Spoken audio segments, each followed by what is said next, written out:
saw Kelly when I was invited to a fundraiser. She was talking about something that she was passionate about, good that she was doing in the world, which I came to understand was a common theme with her. So as I got to know Kelly, it became abundantly apparent that making the world a better place, making each day a better day, is a fundamental part of who she is. Her characteristics that I fell for were that fearlessness, the compassion, the big love that she has for people that she cares about, and the mission-driven, justice-driven way that she lives her life. I met Kelly first as a donor and supporter and cooperating attorney working with NCLR. Kelly was co-chair of the board at a time where the organization really had to punch above our weight.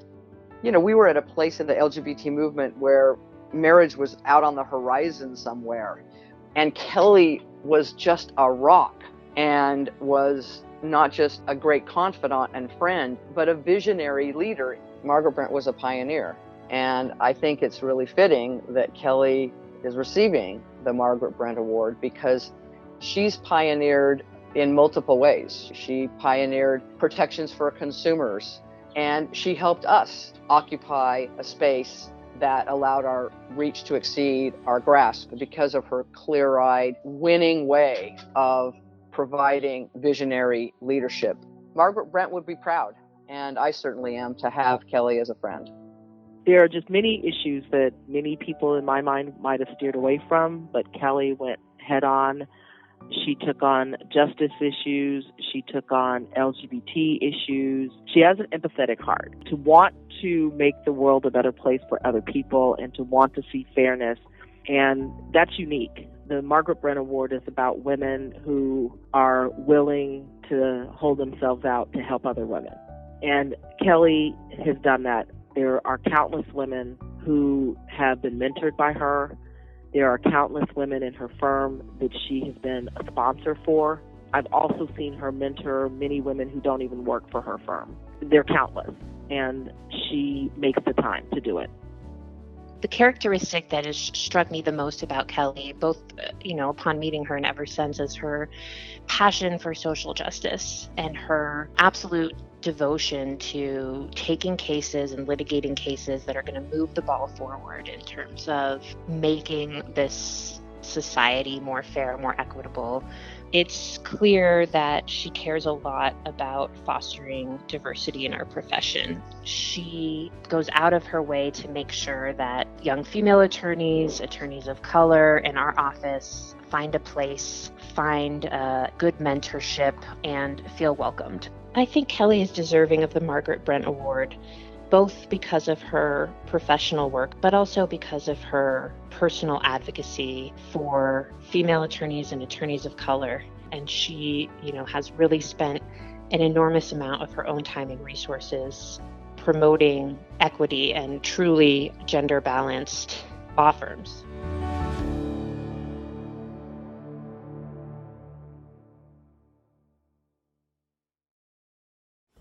Wow, watching those movies is really crazy. They don't show it to you ahead of time. So, hi everyone. I want to thank the Commission for this incredible honor and for allowing me to share the stage with my fellow honorees. You all are so amazing, and I want to thank you for all that you have done to make the world a better place, especially for women.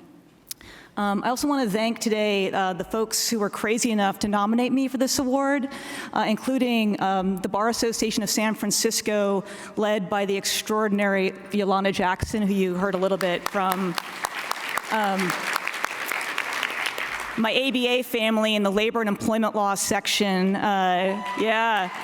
which now has a chair-elect who actually is a former commissioner of this committee, the amazing Samantha Grant, who's also my friend. My law partners at Lieff, Cabraser, Heimann Bernstein, a firm that I have just thoroughly loved being at for 25 years.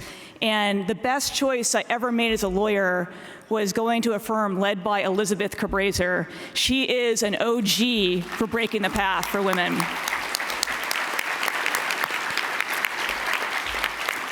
I want to thank my clients whose courage really propels me in my pathway here, and this ecosystem of friends, many who are here today, including my very first mentor and champion, Jim Finberg. So thank you all for being here.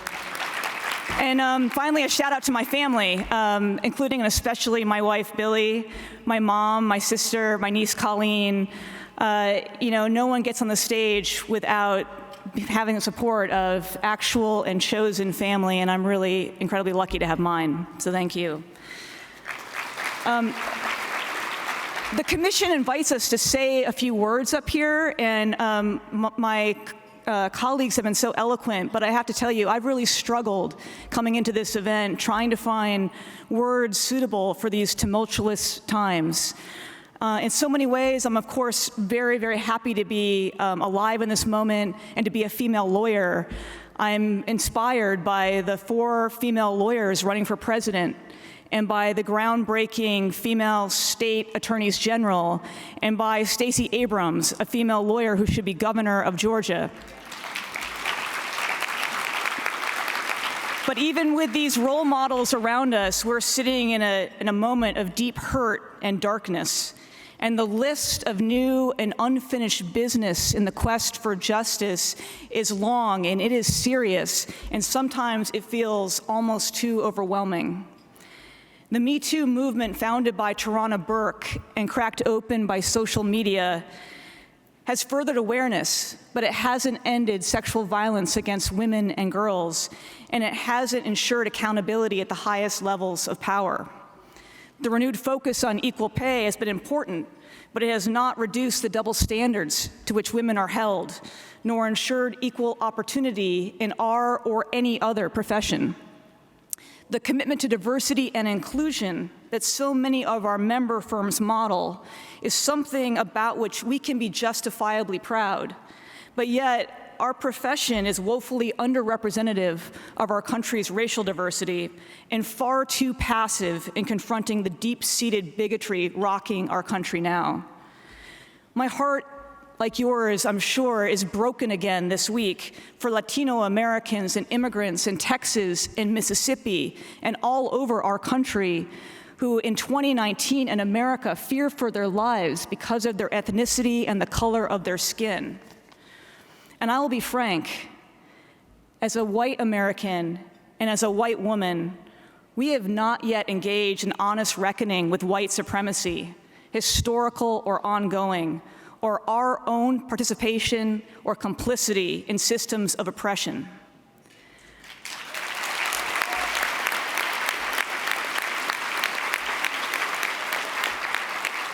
I may be speaking to the choir here, but what does it say to our friends and colleagues who are black and brown and living with so much injustice if we accept the status quo, if we don't get political and let justice mean just us?